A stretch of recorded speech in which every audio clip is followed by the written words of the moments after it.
Revenge. It's one of the darkest words in any language. It twists people, makes them lose whatever sense of themselves they had. It can turn even the most ordinary person into something unrecognizable. In this story, a special police officer crosses that line. After his wife is brutally raped and murdered, he vows to make revenge his life's work. Standing across from him is a nightmare, a cold, methodical serial killer. What follows is a savage, relentless game of cat and mouse. I'm talking about the 2010 Korean psycho thriller, I Saw the Devil, often called one of the greatest thrillers ever made. No more setup. Watch the whole thing and you'll see how terrifying this explanation is going to get. So let's cut the chatter and dive into the breakdown of I Saw the Devil. The film opens on a snowy night. A young woman's car is stranded with a flat tire, stuck in the white hush. Her name is Jang Ji-yeon. She's waiting for someone to come rescue her. On the other end of the line is her fiancé, Kim Soo-hyun, an agent for the National Intelligence Service, always tied up with work and rarely able to give Ji-yeon the time she wants. Tonight's no different. It's her birthday, and he can't be there. She asks him to listen to a song. He does, quietly. He tells her to stay in the car and wait until help arrives. Mid-conversation, a man steps down from a nearby school van. He looks plain, unremarkable, the kind of face you wouldn't remember on the street. He approaches Ji-yeon's car and asks if she's stuck in the snow. She says yes. He offers help. On the phone, Kim warns her not to get out of the car for anyone. Ji-yeon thanks the stranger and locks her doors, uneasy but not alarmed. The man walks away with a faint, unsettling smile. When Ji-yeon and Kim hang up, she notices the stranger is still nearby. The mood shifts. Unease creeps in. Then suddenly, he lunges. He smashes the windshield with a furious attack, and the scene goes violent fast. Ji-yeon panics. The man becomes feral, climbs onto the car, and after a brutal scuffle, he strikes her on the head. Bloodied, she's dragged from the vehicle and taken away. This man is Jang Kyung-chul, a psychopathic serial killer whose cruelty will become chillingly clear. Ji-yeon has just become his newest prey. We find Ji-yeon bound inside a room, wrapped in plastic. Blood paints her face. What was once beautiful is ruined by violence. Kyung-chul sits nearby, sharpening his knives, an array of blades lined up like instruments of a twisted trade. He's meticulous, deliberate, and cruel in a way that feels clinical. He stares at Ji-yeon and tells her, "Your skin is soft. It will be easy. You won't feel much." It's a line that shows how warped he is. He treats people like objects, like experiments. He's the kind of monster who doesn't just kill, he exacts suffering, then studies it. Kyung-chul's pathology is grotesque and ritualized. He abducts attractive women, terrorizes them with relentless, degrading cruelty, and then, in a move that will haunt the film, slices them apart while they're still alive. The method and the contempt make him more terrifying than a random attacker. He's cold, calculating, and driven by a perverse sense of curiosity. Ji-yeon pleads for her life in a voice that cracks with fear and hope, bargaining for whatever mercy might exist in that room. But Kyung-chul is beyond mercy. Back on the outside, Kim Soo-hyun arrives and discovers the aftermath. The film follows his transformation from a disciplined, capable intelligence agent into a man hollowed by grief and fixation. That loss detonates something in him. He doesn't call the system to do his work. He becomes the system's blunt instrument, hunting Kyung-chul not to arrest him, but to make him suffer in kind.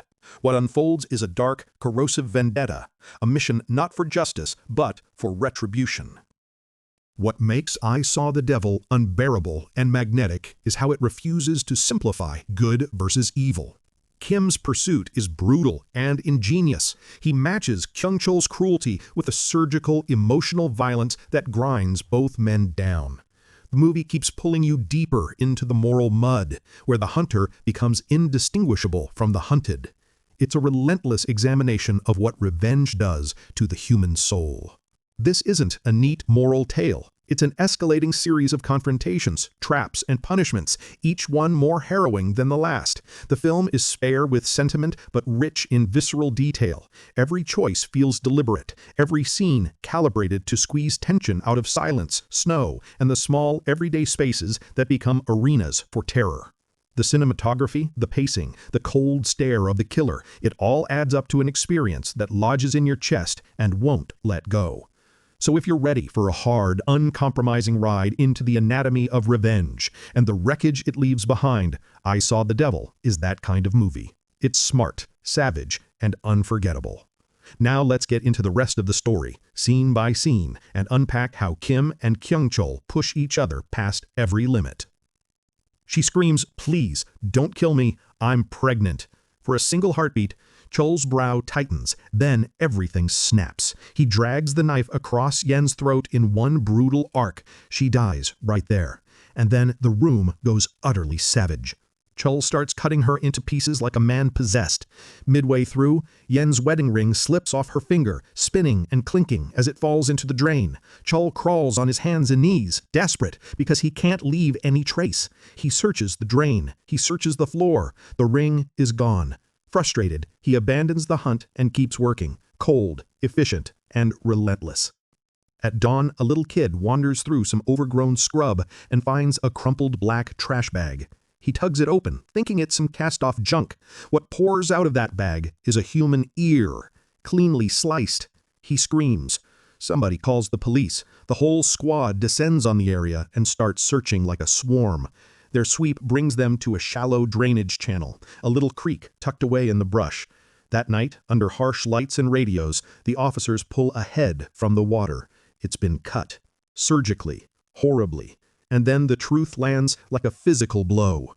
The head belongs to Yen, murdered the night before. The scene becomes a private apocalypse. The police chief arrives, Yen's father, and you can see it on his face. This isn't procedural duty. For him, this is gut and blood and a father's raw panic. Officers try to hold him back, to keep him from falling apart, but he forces his way forward. Then he sees her. He sees his daughter's face, and his world breaks. Yen's husband, Kim, is there too. He crumples where he stands. The two men who loved her most are shattered in different ways. One with a detective's disbelief, the other with an immediate, molten rage. The method of the killing tells Kim everything he needs to know. This wasn't a crime of passion. This was the work of a psychopath. And Kim can't accept what the system will do. He can't stomach the idea of some legal conveyor belt that feeds the killer life, then time, then a sterile execution. He wants fire. He wants the killer to feel every ounce of pain, every inch of torment, before he finishes him with his own hands. So Kim walks out of the precinct and asks his boss for time. 3 weeks, nothing more. His boss says he can take as much as he needs. Kim insists 3 weeks is all he'll ask for. He'll make it count. He goes straight to Yan's father and stands in his kitchen like a man on a mission, while the chief confesses, voice raw.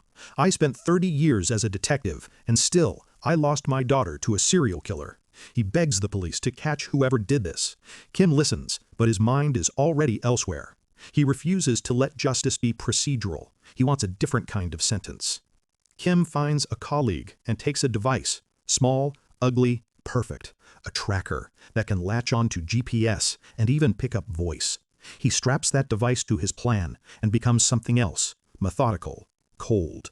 Meanwhile, the police launch an official investigation and hand Kim a list, 4 suspects, each with a history that screams psycho.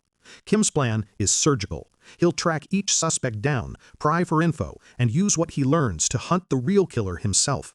He's not fishing blindly. He's setting traps. The first lead takes him to a small, messy house. He kicks the door open and finds the guy in front of a screen, watching pornography, blue light painting the walls. Kim doesn't hesitate. He attacks like a force of nature, a brutal, righteous storm. He pounds the man until he's exhausted, then ties him up, calm as a surgeon. He forces the man to look at a photo, Yan's car. "Do you know this?" he asks, voice flat and dangerous. The question hangs in the room like a loaded gun. He begs and pleads, swearing he's never seen a car like this in his life. Kim instantly realizes this isn't the killer he's been hunting. Still, Kim doesn't let him off easy. He slams a steel rod right into his midsection, beating him half to death before dumping him at a hospital. The man is so broken, so terrified, that he runs straight to the police and confesses, says he's murdered countless women, says it again and again. "Please, lock me up. Please, save me." The cops are stunned. After all this time searching, the guy just walks in and spills everything? But the truth, the real story, they'll never know that the reason he cracked was the wrath of a man named Kim. And when that wrath comes from someone with a heart as fierce and unshakable as Kim's, there's nothing else like it. Kim's next mark is another psychopath. He tails Kim on a motorcycle, but Kim is ready. He floors the gas, rams the bike head-on, and before the guy can even process what happened, Kim drags him out and beats him within an inch of his life. Yet again, it's not the killer. Frustration builds. Kim studies the third photo carefully. The face is twisted, an ugly mix of rage and something even darker. Kim knows this one is different, smarter, more dangerous. So instead of rushing in, he decides to dig into the man's life. He tracks him to his parents' home, posing as an insurance officer, shows them the photo. His mother confirms it. This is their son, Jang Kyung-chol, but they haven't spoken to him in years. The family erupts into shouting, chaos filling the room, and Kim slips outside. That's when he spots a young boy nearby. He realizes it's Jang Kyung-chol's son. When Kim asks about his father, the boy doesn't answer. Instead, he slams a ball against the wall, venting all his silent rage. Meanwhile, Kyung-chol is already hunting again. Late at night, he spots a young woman waiting alone. He pulls up, smiling, pretending to be friendly. "I'm heading that way. Want a ride?" At first she refuses, but eventually he convinces her. She climbs inside. The moment she does, his expression changes. That fake smile fades into something cold, predatory. She tries to make small talk, asking questions, but he stays silent. Then, out of nowhere, he pulls into a desolate, empty spot, opens the trunk, pulls out a thick steel pipe. Before the girl can react, crack! He bludgeons her skull again and again, until she collapses lifeless on the ground. And what happens to her body after, we already know too well. Kim keeps digging. Finally, he uncovers the address of Kyung-chol's secret hideout. The place is bizarre, cluttered with random objects scattered everywhere. As Kim searches, he finds a locked wardrobe. He forces it open, and inside, a collection of women's belongings. His suspicion deepens. Then he spots a hidden door. He pushes through and enters hell itself. It's a slaughterhouse, blood spattered across every wall, the stench of death hanging thick in the air. As Kim scans the room, something glimmers in a nearby drain. He kneels, reaches in, and pulls it out. A ring. Her ring. His fiancée's engagement ring. In that instant, it hits him like a bullet. This monster killed his wife. Kim's rage boils over, but he forces himself to walk away. For now. Meanwhile, Jang Kyung-chol goes about his day job, driving a school van. On the surface, he looks harmless, ferrying kids home like any ordinary man. But behind that mask, he's already picked his next target, one of the girls. The girl is asleep when Chol quietly drags her into his lair, his den of sin. He moves in, ready to force himself on her, but right then, Kim shows up. And just like before, Chol is stopped cold. Chol squints at him, suspicious. "Oh, so the cops found me this fast," he sneers, grinning like a madman. But Kim doesn't flinch. He stares straight at the man who murdered his wife. His whole body burns with one thought: tear him apart, piece by piece. Before Kim can strike, Chol lunges first, slashing a knife at him. But Chol picked the wrong opponent. Kim isn't just some random guy. He's Special Forces, a master of close combat. One hit, and Chol goes down hard. Kim unloads on him with a fury, pounding his body until it rattles like a broken drum. Consumed by rage, Kim hoists a heavy rock, ready to smash Chol's skull, but then he pauses. No, that would be too easy. Death would end the suffering, and Kim wants him to suffer. So instead, he breaks his arm, knocks him out cold, and forces a tracking device down his throat. From now on, Kim will hear every word, follow every step. Before leaving, he tosses a fat envelope of cash beside him. This isn't mercy. It's cruelty by design. Kim wants him to die slowly. When Chol wakes up, bruised and broken, he's confused. He sees the money and lets out a twisted laugh. What the hell? This guy's crazier than me. Beat me half to death, then pays for my hospital bill? Damn. Looks like the real game just started. Cut to Chul, stumbling into the street, waiting for a ride. A taxi pulls up, and he climbs in. Inside, two men. One sits in the back, eyes gleaming like a psychopath. The driver, overly cheerful, babbles non-stop. Their grins, their chatter, it grates on Chul's nerves. And when Chul gets annoyed, lives end. He snaps. Chul attacks the driver. The man in the back leaps in, and suddenly the cab turns into a blood-soaked brawl. But Chul? He's a born predator. Knife flashing, he slaughters them both in the cramped car. The stabs are brutal, relentless, enough to make your skin crawl. When the chaos settles, Chul notices another body slumped in the front seat, the real taxi driver. These two psychos had already killed him and hijacked the cab. And now Chul realizes the whole damn city is crawling with monsters just like him. He dumps the bodies and drives off, steering toward the city. Eventually, he limps into a doctor's clinic, bleeding and battered. He's rough with the old doctor, shoving him around, barking orders. But then he sees her, the young nurse, early 20s, beautiful. And instantly, his twisted obsession kicks in. He flirts, he teases, then his tone turns darker, threatening. The nurse trembles, crying, begging him to stop. Chul steps closer, ready to ruin her life. But before he can, Kim bursts in again. Through the tracker inside Chul, Kim has heard every word, followed every move, and now he's here to finish what he started.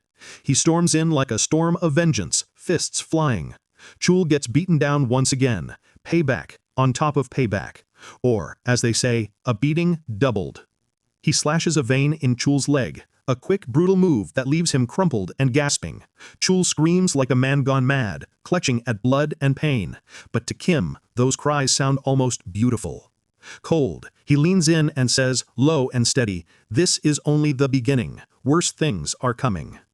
From that point, Kim treats him like a living experiment, a daily dose of punishment. Morning and night, a little torment, then forced healing so he's ready for the next injection. It's methodical, precise. He gives the nurse strict orders, rebandage him, make him whole again, then break him all over. Do it again tomorrow. Outside, Kim's father-in-law pleads with him. "Enough, son. This has gone too far. Let the police handle him." His sister-in-law echoes the same fear. "You can't play God with death." They beg him to stop. They think the devil sits in Chul's skin, not realizing the stone inside Kim won't crack. He's still hungry for revenge. Chul, bloodied and half-broken, is dragged to the house of another psycho, a man called Tae-ju. If Chul is vile, Ju is worse. Chul whispers about Kim chasing him, about how he's been cornered. Ju laughs, the kind of laugh that doesn't belong to a sane man. "These people," he says with a grin, "are made for hunting. Torture is a sport." He assumes Chul's prey must be close to him, family, lover, someone precious. That thought claws at Chul's mind, until he remembers Yen's engagement ring, a flash of metal and a face, and suddenly he understands. Kim is Yen's husband. Later, in Ju's house, Chul rests while Ju goes about his business. Ju opens the freezer, and the camera cuts closer. Boxes inside, wrapped things, the remnants of people. Old, long-kept trophies of his madness. He drags in a fresh girl from the corner, terrified, mute, begging for her life. Ju grins like a man unhinged and starts to tell her what will come next. First the hands, then the legs, then the head. His words are clinical, almost proud. Kim hears it all from the doorway. He doesn't hesitate. When Ju raises his knife, Kim bursts in and starts to dismantle him. Not with mercy, but with a kind of righteous fury. Blow after blow, he breaks every bone he can reach. Ju sees him and understands in an instant who this is, the man who won't let Chul go. Kim drives a knife into Ju and says, in a voice that matches Ju's own threats, "I'll do to you what you planned for her. Hands first, legs next, then the head." The sounds of the struggle wake Chul. He grabs a rifle and creeps toward the fight, heart pounding, eyes wild. He fires at Kim, 3 shots, maybe more. Bullets rip past, but none find their mark. Kim moves like a shadow, slipping behind cover so Chul can't spot him. Then from the shadows, Kim lunges with a steel rod. He comes at Chul hard and fast, knocks him down, and starts to pummel him, raining blows and shouting over and over, "Why did you do this? Why?" He hits until the rod can't take it anymore, until it snaps in his hands. And then Kim drags Chul away into the night. The very next day, police storm Ju's apartment. Inside, they find Ju and his girlfriend, bloody, broken, barely alive. By now, the cops have figured it out. Kim is hunting down the psychos. One of the officers even pleads with Kim's father-in-law, begging him to make Kim stop. But Kim doesn't listen to anyone. Instead, he hides Chul away and takes him to a private doctor through a trusted friend. The friend nervously asks if the capsule inside Chul is working properly. Kim brushes him off and checks on Chul, who still lies there unconscious. Or so it seems. The truth is, Chul isn't completely out. He can hear everything, and from that overheard conversation, he realizes something horrifying. There's a device hidden inside his stomach. Soon after, we see Chul staggering out of an abandoned tunnel. Kim had left him there, but now Chul knows the truth. He knows about the transmitter inside him. With fire in his eyes, he snarls into the void, taunting Kim. "You think I'm stupid? That's your biggest mistake. You'll never beat me. Now I'll show you what a real psycho looks like, and you're going to pay for underestimating me. I'll make sure your suffering burns even worse." And then he twists the knife even deeper. "You know what Jan told me before she died? She told me she was carrying your child. You are going to be a father. But before that could happen, I cut her into pieces." Those words hit Kim like a nuclear blast. His entire world flips upside down. His mind begins to spiral.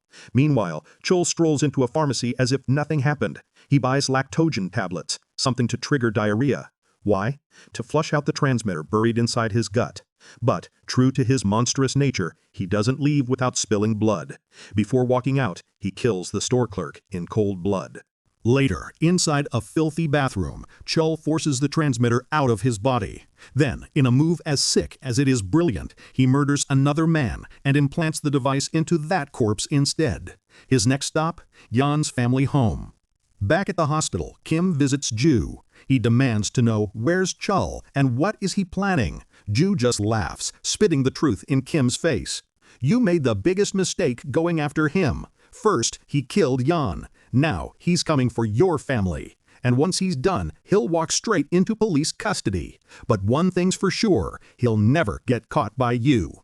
This time, Kim, you lose." The man laughs harder and harder, taunting him. Kim's rage explodes. "Since you love losing so much, I'll make sure you can laugh forever." With that, he grabs Ju's jaw and rips it wide open, then vanishes into the night. Shaken, Kim calls the officer he trusts most, warning him that the police chief and his daughter are in grave danger. But the cops are too slow. By the time they arrive, it's already too late. Chul has struck. He storms the chief's home, bludgeoning him over and over with a dumbbell until his skull caves in. A brutal, merciless execution. Moments later, the chief's young daughter walks in. For Chul, it's like a gift from the devil himself. He attacks without hesitation, snatching her up and dragging her with him. When he steps outside, the entire house is surrounded by police. Sirens, guns, chaos everywhere. But Chul pushes forward, carving a bloody path inside. At that exact moment, the officer Kim had called finally snaps. His fury boils over, because this isn't just another failure. It's Kim's fault.